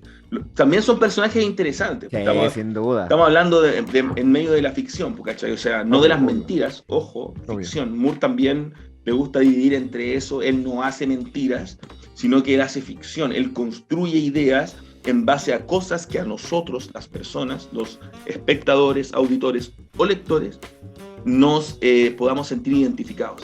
Si no nos sentimos identificados con algún punto de la obra, falla y se convierte en una mentira. Y eso es lo que Moore no es un mentiroso. Aunque las historias nunca hayan pasado. Bueno, tremenda anotación. Sí, bueno, sí, igual me gusta el comp. Ah. De verdad no estoy acá con mis cómics atrás, weón, pero tengo caleta igual y varios son de Moore, me gustan harto. Algo he leído del loco. Eso. Sí, harto, sí, con mucha humildad, ¿eh? Con mucha humildad. Hay gente que ha leído mucho más que yo, que sabe mucho más que yo. No soy ningún maestro de la cuestión, soy un ñoño más, me encanta leer cómics y me gusta mucho Alan Moore. Y creo que con Rorschach ocurrió una situación que a él le molestó políticamente hablando, ¿eh? Le molestó que mucha gente se sintiera identificada con el personaje de Rorschach. Él lo creó como un personaje que no tenía que ser realmente agradable, pero bueno, la narrativa es tan atractiva en Watchmen y seguir los ojos de Rorschach en la historia mayoritariamente, porque como me dijo un amigo alguna vez, no hay Watch sin Rorsch, así que Es así verdad, es simple. sí, es verdad. Watchmen se narra mucho en Rorschach y conocerlo y ver todo su contexto y el desenlace de su objetivo es conmovedor igual, es conmovedor. A mí me acuerdo haberme tocado harto y haberme detenido en las páginas finales de Watchmen para cachar cómo ocurría toda esta situación y fue hermoso. Fue un momento bien conmovedor en el que se cierran ciclos. Creo que Watchmen es de esas obras como bien circulares, bien redondas, bien que las tramas que teje, cómo las construye, van juntas armando una supraestructura. ¿Cachai? Una estructura mayor que toma la estructura narrativa y la envuelve en una consistencia como podríamos decir que es como un cheque, una cuestión como efectiva, ¿cachai? La weá logra ser efectiva a la hora de transmitir su mensaje. Así que Oye, me gusta mucho Watchmen. pero no ves un paralelismo de repente entre que, bueno, de hecho se vela en la historia misma en Watchmen, un paralelismo ideológico de repente entre lo que es Rorschach y lo que es el comediante, weón. Sí, totalmente. Po. Son dos caras de la derecha gringa, ¿no? Exactamente, pues, weón. Porque Rorschach El igual Scratch y el tiene, Marine, ¿cachai? sí, pues, tiene este tema, es racista, es homofóbico, es antisemita, es bien nazi, weón. Ha de ser homosexual, güey. Me da mucha risa esa talla cuando le dice a Bate, así como Bate ha tradicionado sus propios principios neoliberales. Ha de ser homosexual, lo investigaré. Esto es cuando le va a avisar de que están. Sí, güey, yo me acuerdo de haberme reído reído mucho del personaje, güey. Es graciosa la talla porque Rorschach es muy políticamente incorrecto. El comediante también lo es. Ojo, el comediante también lo es. Pero así como mencioné, creo que la humanidad en sí, la humanidad, es un tema en Watchmen. Que todos los personajes cómo lidian con su propia humanidad, con sus propios problemas emocionales, internos, psicológicos, contextuales, los productos de sus propias decisiones durante los 12 números de la obra, terminan siendo cruciales para el desarrollo y el contexto y el mensaje de la misma. De verdad es una obra que funciona en todos los niveles con sus personajes. Funciona paralelo. Y eso al final de cuentas enriquece mucho este mensaje del final de Watchmen, que podríamos decir que el fin justifica los medios. Al final de cuentas, la pregunta final que yo creo que Watchmen quiere que te hagas es: ¿el fin justifica los medios? ¿Sí o no? ¿Vale la pena? ¿Sí o no? Claro. Y yo la verdad no creo que te hagas esa pregunta tenga que tener una respuesta directamente literal. Ya, qué bueno, qué bueno. Pensé que iba a aventurarte con una respuesta, weón. Qué miedo. No puedo. No puedo. Bueno, qué bueno. Sería un personaje de cómic si pudiera hacer eso, ¿cachai? Sí, claro. Sí, claro. Es verdad, sería el blanco y mismo negro. Ozymandias. Con esa frase mítica de no somos personajes de cómics. Me encanta esa parte, weón. Pues ejecuté mi plan hace media hora. Muy bueno. Pero sí, ¿no? Pareciera que todo este precioso desglose de personajes y de creación de mundo que hace Watchmen efectivamente conducen a el fin justifica los medios. Y de repente, sabiendo cuál es el precio que se paga en Watchmen, que obviamente no lo vamos a decir para no destruir la obra, el precio que se paga en Watchmen para supuestamente no corregir o dar tregua a este mundo dividido por la amenaza atómica, por la Guerra Fría, por la lucha de ideales, weón, entre la Unión Soviética y los Estados Unidos. que de repente son cosas que de repente podemos ver en nuestro microcosmo, ¿cachai? Como la lucha entre el pinochetismo y lo que está, y los no pinochetistas, básicamente, weón, o el imperialismo norteamericano, ¿cachai? Y las pequeñas naciones alrededor del mundo que tratan de buscar sus propios caminos de libertad económica y política, weón. Planteo, si los precios a pagar son así de altos, weón, porque yo creo que los precios a pagar son siempre así de altos, weón, que probablemente no se va a conciliar una amnistía ideológica, weón, o una tregua ideológica hasta que se paguen precios altísimos, como lo que pudo haber sido la Segunda Guerra Mundial, ¿cachai? Que fue un precio altísimo para que la Europa de repente se diera cuenta por 60 años de que el fascismo era una mala idea, pues, weón. No sé, ponele. Ahora se le está olvidando de nuevo, no hay que olvidar que en un par de meses hay elecciones en Francia, bueno. Pero, ¿crees tú? No quiero ponerte en el personaje cómic que está bien o no, está mal, hay que pagar esos precios o no.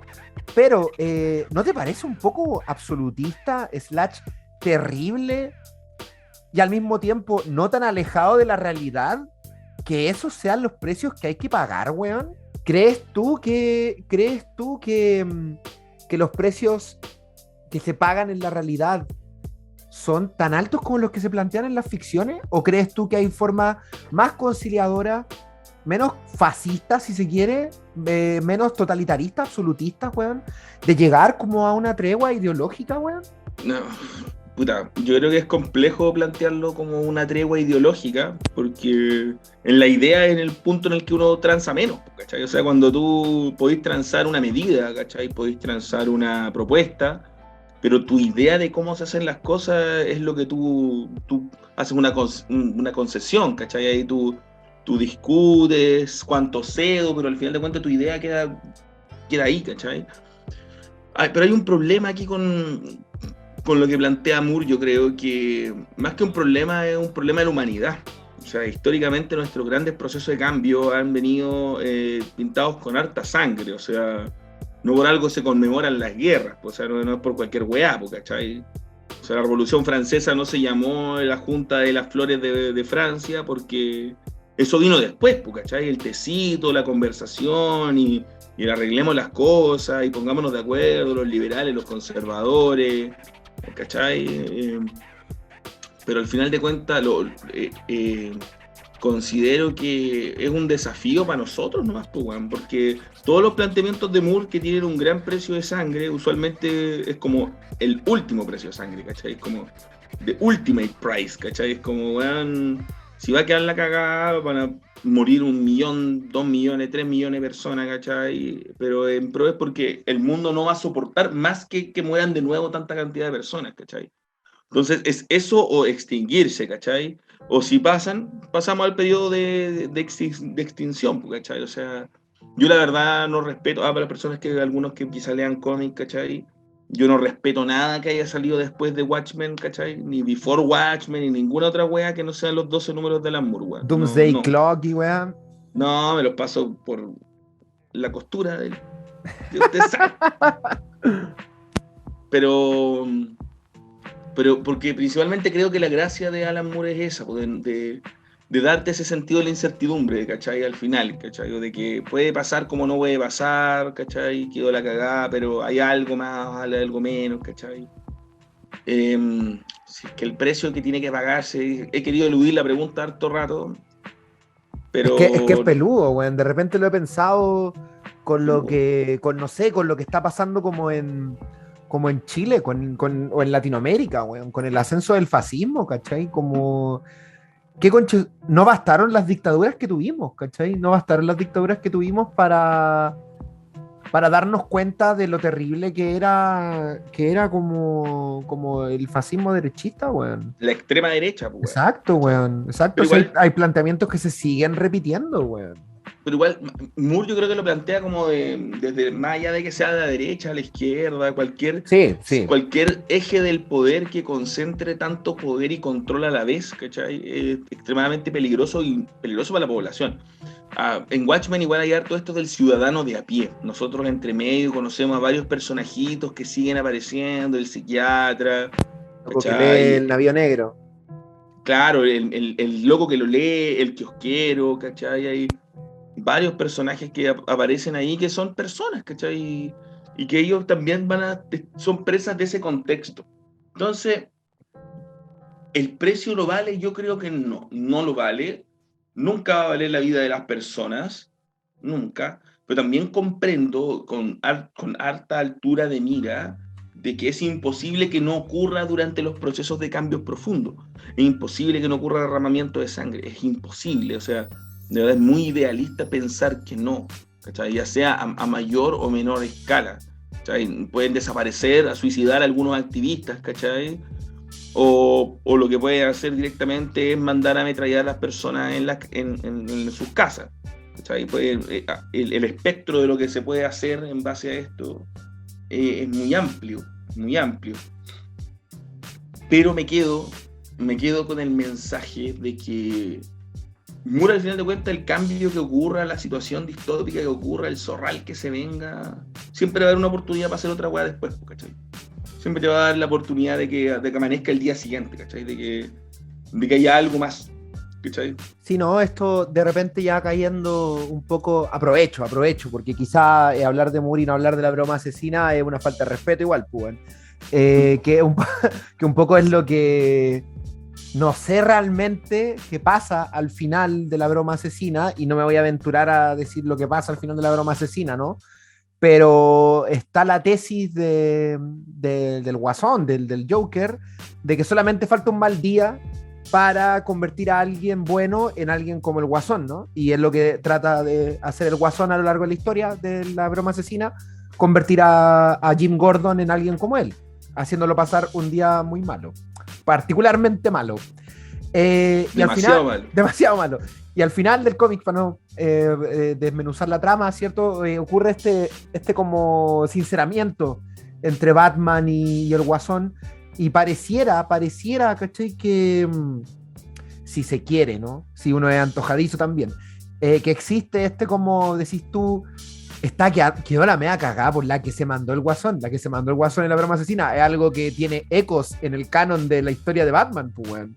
Lo que pasa ahí, weón. Entonces, a pesar de eso, pareciera que al final, a pesar de, como decís tú, de la zorra que quedó, las cosas, no sé si se mejoran, pero la puerta a que las cosas se mejoren no está cerrada por completo. Puede ser. Entonces, de repente siento que es como bien decís tú al principio, como que es un planteamiento que Moore va repitiendo también, a pesar de sumergirnos en estos escenarios fascistoides paranoicos, weón, y que yo creo que tiene puntual protagonismo en una de sus primeras obras que lo lanza al estrellato en Norteamérica, que es La Cosa del Pantano, weón. Sí, weón, muchos corazones para La Cosa del Pantano, weón. También de las primeras que leí, weón. Es hermosa, es una obra hermosa, creo yo que es mucho más lumínica que las demás, weón, que las que ocurren después, ¿cachai? Y que tiene, creo yo, desde bien temprano en su planteamiento, estas ganas de la absolución, estas ganas como de solucionar la cagada que está dejando la propia humanidad, weón. No sé cómo, no sé, pasé por encima por la broma asesina porque, bueno, es meterse en un berenjenal, pero ¿cómo veis tú desde lo político, el trabajo temprano que hace Moore ahí con ese personaje caído en desgracia que fue La Cosa del Pantano, y que sin duda el weón logró revitalizar, weón, y logró relanzar y lo convirtió en un proto Doctor Manhattan, weón, en un Doctor Manhattan verde, si se le quiere mirar así, weón. El campeón del verde. Ese es el que me gusta a mí. El verde. No, la verdad, hay muchas obras de Moore de las cuales comentar, Tigers, ¿cachai? Y Black Knight, que son historias cortitas, anuales de Linterna Verde en los años 80, que forjaron actualmente, siguen siendo referenciadas en el canon, ¿cachai?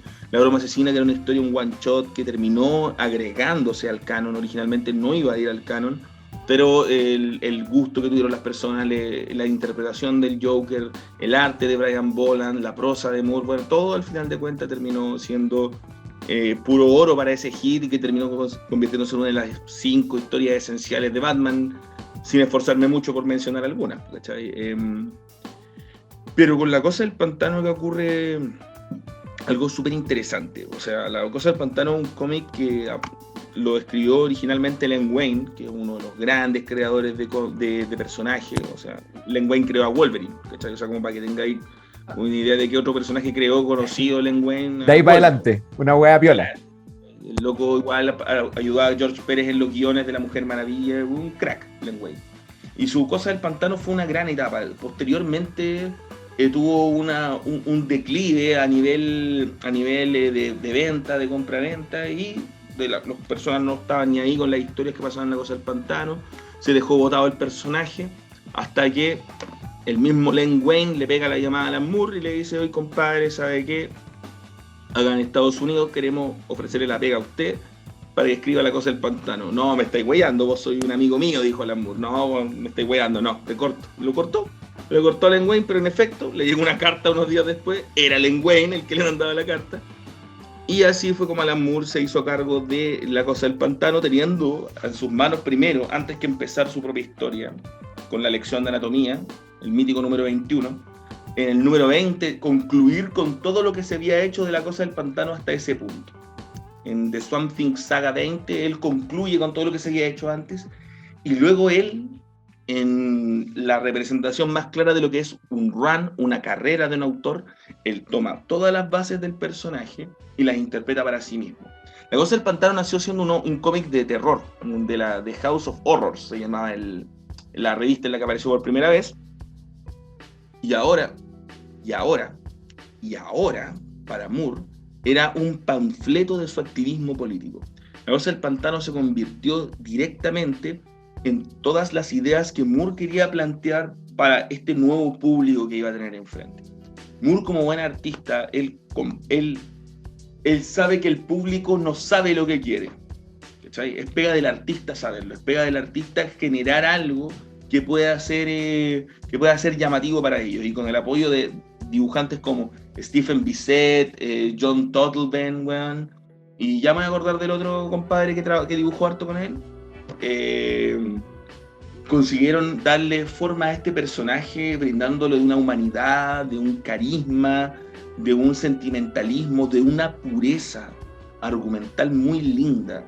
Este concepto de la criatura que creía ser persona, porque La Cosa del Pantano no es un hombre que se convirtió en criatura, es una criatura que nació de algunos restos de un hombre que tomó conciencia y que creyó haber sido alguna vez un humano. Exacto, tiene como una reminiscencia de lo que fue la humanidad que lo compuso, pero ya ahora es otra cosa.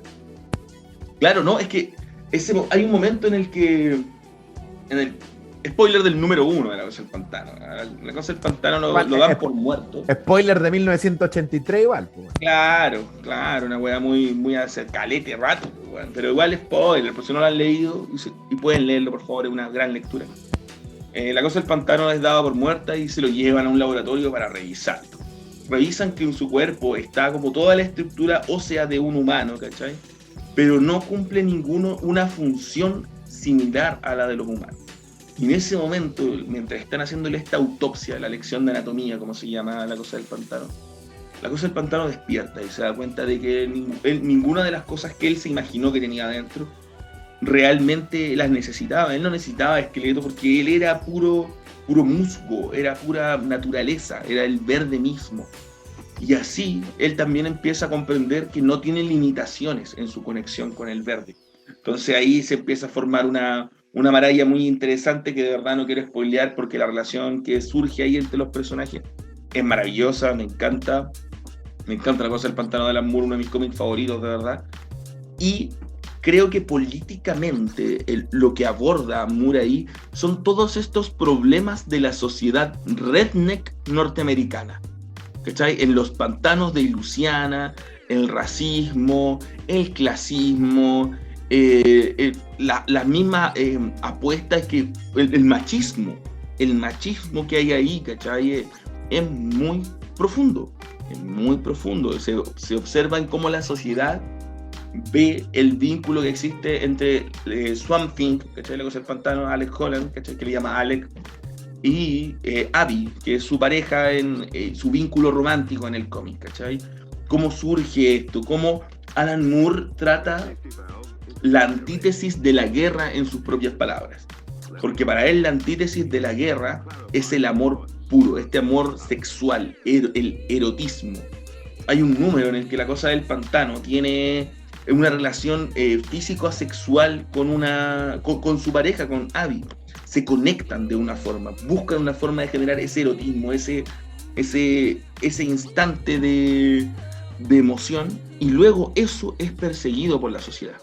Es considerado como una aberración, como una weá que no una puede. bestialidad. Abby va a la cárcel, se va al Arkham Asylum, weá, no se la llevan a cualquier cárcel, ¿cachai? Que es la cárcel donde van los locos de Ciudad Gótica, donde termina siempre el Guasón. Por supuesto, o sea, Abby es una persona común y corriente que no tiene por qué ir para allá, ¿cachai? Entonces, esta segregación que se ve, este mensaje medioambiental también que se entrega de cómo se destruye el mundo, dando paso a algunas criaturas que son hechas de desechos, que la misma cosa del pantano dialoga con ellos. Y aquí no es un cómic de acción, de combos, de cosas así, la verdad, esto es un cómic con un mensaje bien profundo, la verdad, mucho menos acción, excepto el arco del medio de la cosa del pantano, porque debo decir que la cosa del pantano de Alan Moore tiene 3 etapas. Podríamos decir primero la saga de Swamp Thing, que son los primeros números, luego viene American Gothic, que es cuando recorren todo Estados Unidos y luego bajan a Sudamérica hasta llegar a Chiloé a pelear contra las fuerzas de la maldad y la brujería misma. Para pelear en Chiloé. Sí, pues. Bueno, creo que no leí esa parte, bueno. ¿Pelean en Chiloé? Lo tengo en tapa dura por ahí. Sí, van a Chiloé. De hecho, John Constantine toma el mapa y ve el sur de Chile y dice: aquí está la maldad. Estaba a la derecha culiada. Estaba Paul Schaeffer. Paine, así. No, culiado. Pero la verdad es que sí, pues Alan Moore ocupa el escenario de Chile también. Pues sí, pues eso es verdad, ¿no? Es un gran arco. Y luego la saga del exilio. Y la saga del exilio es cuando la cosa del pantano va y recorre otros planetas y ve otras sociedades que también vienen del animal, del mundo animal, y que cometen los mismos errores que las personas, que los humanos.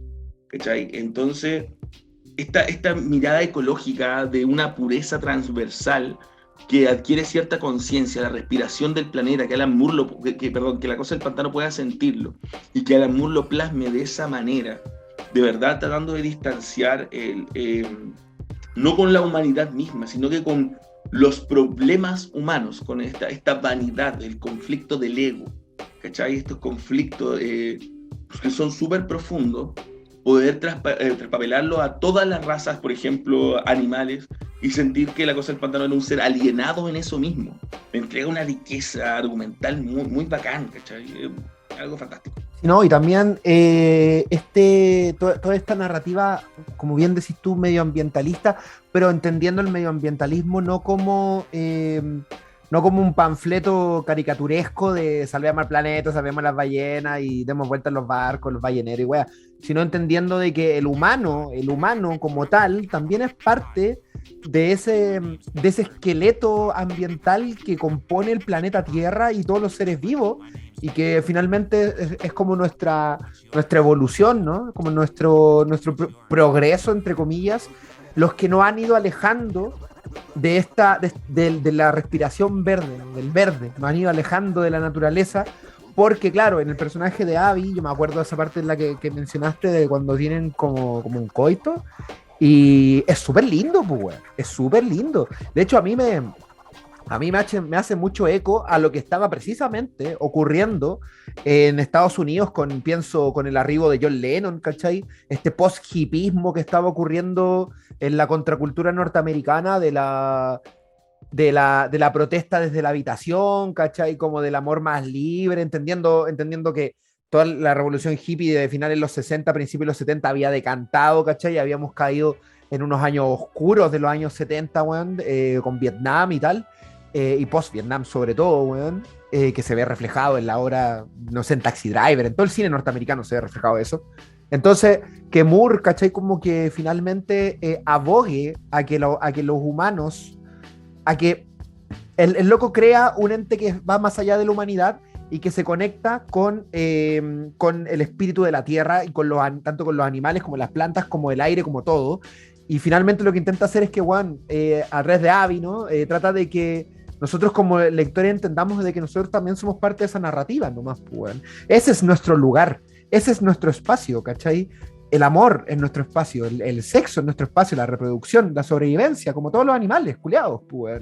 ¿Cachai? No la industrialización, pues. Entonces, es bacán como no solamente una bola de Moore, sino que también tiene un eco precisamente de cosas que era como lo que estaba haciendo John Lennon ahí al principio de los 80, antes de que lo sepitearan, pues bueno. Claro, como la conexión con esta mítica frase de la guerra es obscena, el cuerpo no lo es, ¿cachai? O sea, exactamente, pues bueno. Esta misma volada de que Moore menciona de que la antítesis de la guerra es el sexo, ¿cachai? En sí es la antítesis misma. Exacto, ¿cachai? exacto. Que es como hace el amor, no la Moore, guerra. ¿Verdad que Moore dice ahí una frase igual como de que, por ejemplo, ¿qué está haciendo la humanidad cuando no está pensando en coger o en placer, ya sea lo que sea, ¿cachai? En la cultura del placer, que evidentemente es la cultura posguerra, ¿cachai? ¿Y qué es lo que piensan cuando no están drogados en placer o en televisión o en entretenimiento? Guerra, ¿cachai? Si esa es la weá, pues. No hay un marco fuera de eso. También lo menciona Brian K. Vaughan en Saga, un cómic gringo independiente muy bueno, me encanta Saga.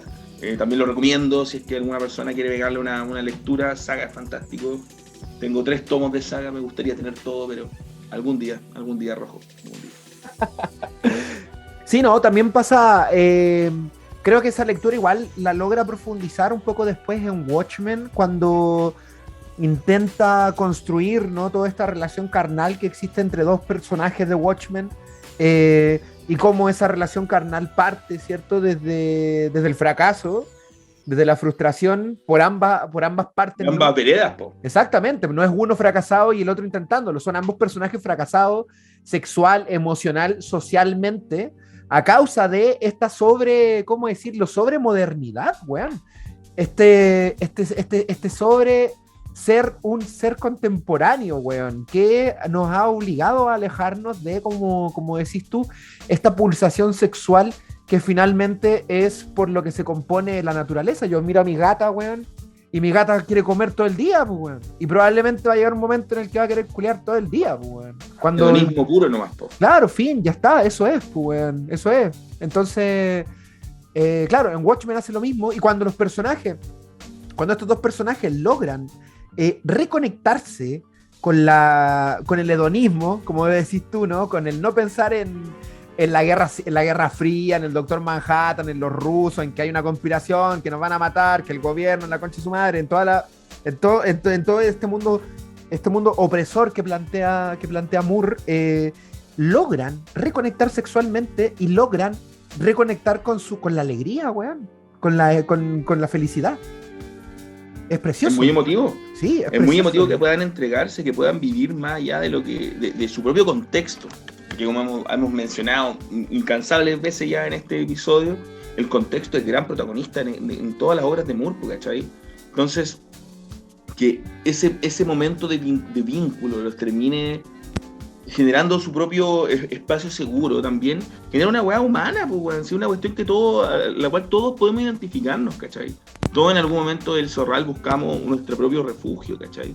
Lugares comunes, nuestros momentos el apoyo, ¿cachai? O sea, hasta los personajes más solitarios en su momento lo hacen, ¿cachai? O caen en una emocionalidad más profunda también, ¿cachai?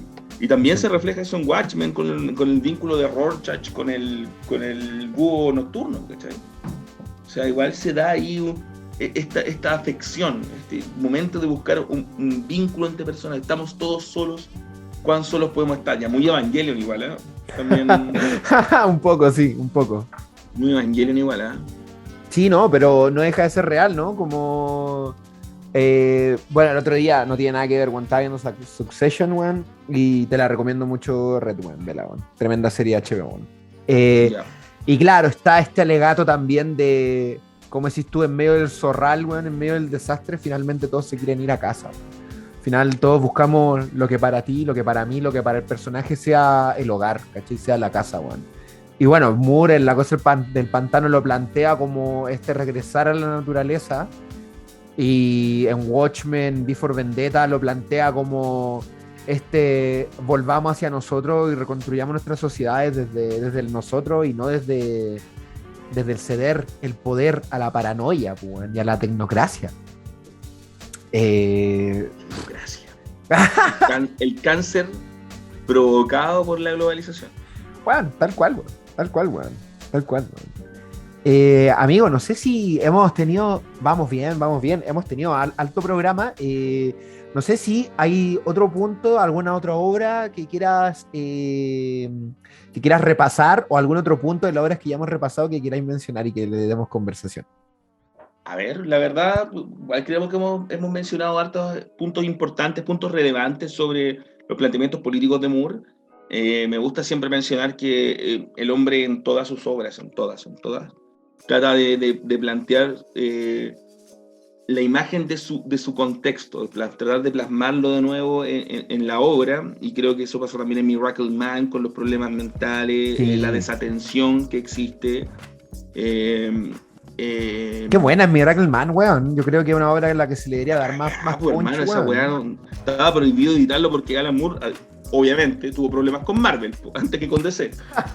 ¿Cachai? No, sí. Siempre, es que Moore, creo que Moore era muy bien pensado, ¿cachai? A Moore le dijeron, ¿no? Y sabéis que los derechos de los personajes Watchmen van a ser tuyos cuando dejemos de reimprimir la weá. Pero estos weones gringos inventaron el formato recopilatorio, ¿cachai? Las novelas gráficas, para que las weá siempre se pudieran reimprimir, y en formato compilatorio, así nunca Moore pudiera tener los derechos de sus personajes. Así que Moore mandó a la chucha de ese. Y yo no quiero saber más de la weá, nunca pongan el nombre de ninguna weá mía.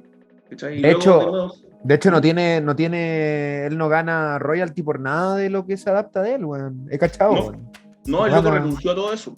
Renunció a todo eso, y en vez de Vendetta igual pues habían dicho de que Warner dijo de que Moore estaba aprobando la película, y Moore salió a decir no, y ni siquiera se les ocurra poner mi nombre, váyanse a la chucha, los mandó a la cresta.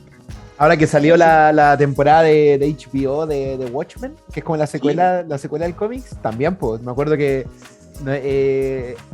salieron a promocionar así, basado en la obra, the groundbreaking work of Alan Moore, y salió el Lindelof, el showrunner, el creador de Lost, a decir, por favor, borren esa weá, este loco me va a matar, güey. Sí, obvio, weón. Obvio, o sea, si el loco de verdad es súper consecuente, Alan Moore, en ese sentido. El loco de verdad no da su brazo a torcer en ese aspecto. El loco no quiere sus regalías porque la empresa no le gusta cómo funciona la industria del cómic. Exacto. Pero sí creo que él plantea muy bien su visión sobre cómo ve cada época. Por ejemplo, Alan Moore no vivió durante los años 20, por ejemplo, pero ya tuvo su experiencia en los múltiples opciones en top 10, esta cuestión de la Liga Extraordinaria también, de mostrar como varias épocas, cosas así, ¿cachai? La Liga Extraordinaria y From Hell igual medio que son cohabitan. De hecho, se habla de los asesinatos de Whitechapel en la Liga de los Extraordinarios. Pues. Claro, pero también me gustaría mencionar Providence, ¿cachai? Que es una obra de Moore, en la que él, bueno, hay una mini saga de Courtyard, Neonomicon y Providence, que son las tres obras que Moore hizo con intertextualidad a Lovecraft. De verdad hay mucho respeto, mucho conocimiento del lore de Lovecraft, que Moore lo aprovecha caleta. Lo recomiendo mucho, y creo que Providence trata temas súper brígidos igual, por ejemplo, la homosexualidad, cómo la veían durante esos años, el rol de los viajes, cómo son estos como lugares más inhóspitos de Estados Unidos, llenos de campesinos, muy, muy poco educados como los plantea él mismo, ¿cachai? Y muy, muy brutos en sus decisiones y en sus actos. Así que igual ahí muestra bastante como una mini radiografía de cómo podría verse cierto sector vulnerable norteamericano durante esos años, más con la oscuridad de Lovecraft, que tiene harto ahí de esta cultura bien machista, bien misógina, porque Lovecraft era Bueno, bastante misógino, hay que Lovecraft decirlo. era un mierda, pues, weón, hay que decirlo, Sí, weón. estaba loco, pues, weón. Racista, weón, misógino, weón, Y xenofóbico, de todo, pues, weón. de todo, de todo. Y Moore trata de plantear como todas esas inquietudes que tenía el mismo Lovecraft ahí de una manera bien estructurada.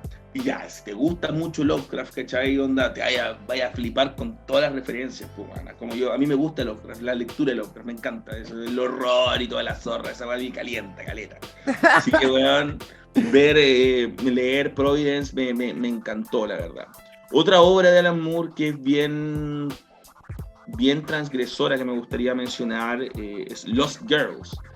Moore, la primera vez que tocó el tema del erotismo, como mencioné, fue en esta oportunidad de La Cosa del Pantano, en el rito de primavera, perdón.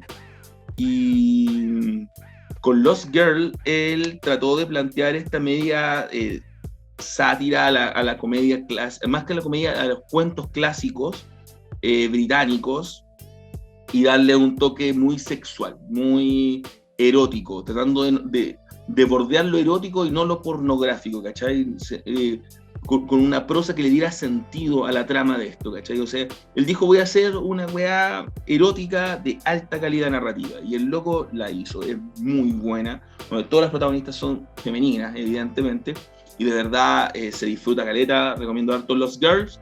Y por hablar de una protagonista, mi futura compra de cómic después de que termine de comprar la Legión de Superhéroes, va a ser leer Prometea de Alan Moore. Yo no he leído Prometea, pero me han dicho todas las personas que leen Moore, weón, loco, lee Prometea. O sea, weón, Prometea.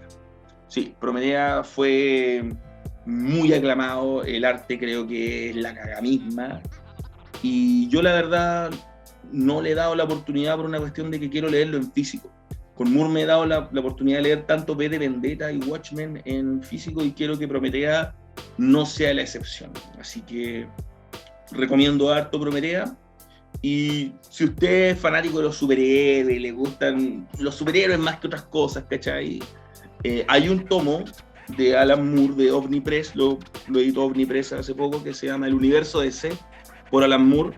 Cuesta como entre 35, casi 40 lucas, más o menos. Pero están todos compilados las historias cortas que hizo para DC, incluyendo La Broma Asesina y las dos míticas historias de Superman, que pasó con el Hombre del Mañana y para el hombre que lo tuvo todo. ¿Qué Así pasó con el que, Hombre del Mañana? Es muy buena, weón. Es muy sí, buena. po, Es muy el buena. primer ocaso de Superman. Sí, pues, la primera muerte de Superman. Es muy Es que la buena, weón. gracia de esa historia es que de verdad cierra 50 años de continuidad del personaje. Desde que se creó hasta ahí, bueno, tenía una línea, y Alan Moore es el autor invitado, junto con el dibujante clásico de Superman que renuncia, o se retira de los cómics en ese momento, Kurt Swan, de dibujar a Superman. Y tiene en esta historia mítica del Superman pre-crisis. Es muy buena historia que pasó con el Hombre del Mañana.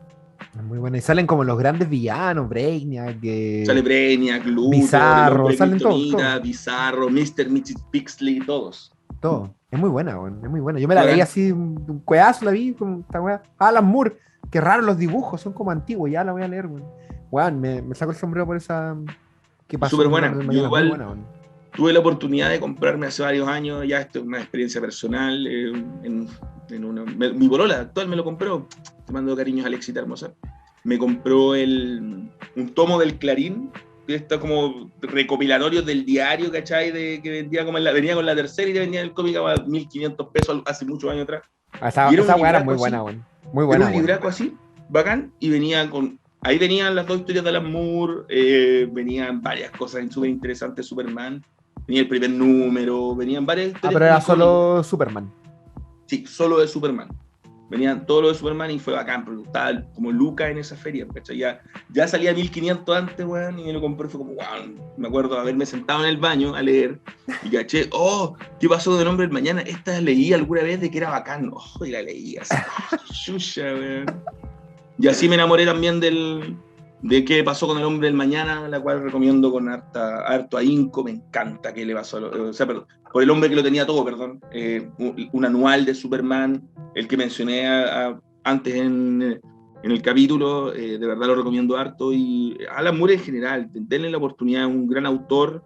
es el Naoki Urasawa de los gringos, ¿cachai? O sea, de verdad es un gran contador de historias. Lo mejor que es Alan Moore es un gran contador de historias.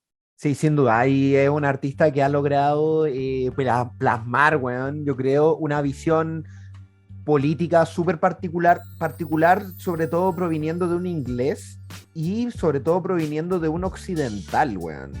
Creo que de un occidental del primer mundo, a eso me refiero, weón. Un europeo, weón, de la corona británica, weón. Entonces, me parece que es alguien bien sui generis en su concepción, porque claro, los que mencionáis tú, el pelado Morrison, Neil Gaiman, que en particular es mi favorito, no tienen esta grandes artistas, pero de repente no tienen como este peso político que efectivamente sí tiene Alan Moore. Para qué hablar de autores norteamericanos, que creo yo se les diluye un poco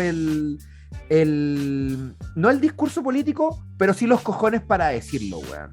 ¿No? Sí, no son tan que paguen como si lo es Alan Moore, siento yo, weón. Sí, Alan Moore es un anarquista proclamado totalmente, pues, weón. Exactamente. Pelado Morrison yo no lo veo anarquista, ¿cachai? Igual, la hizo Batman Inc., pues, weón. Claro, Batman Incorporated, pues, weón. Pero, no, el pelado Morrison tiene los Invisibles. Ahí también se las dejo ahí, para los más anarquistas, los Invisibles, di que quieren la revolución, súper interesante lectura.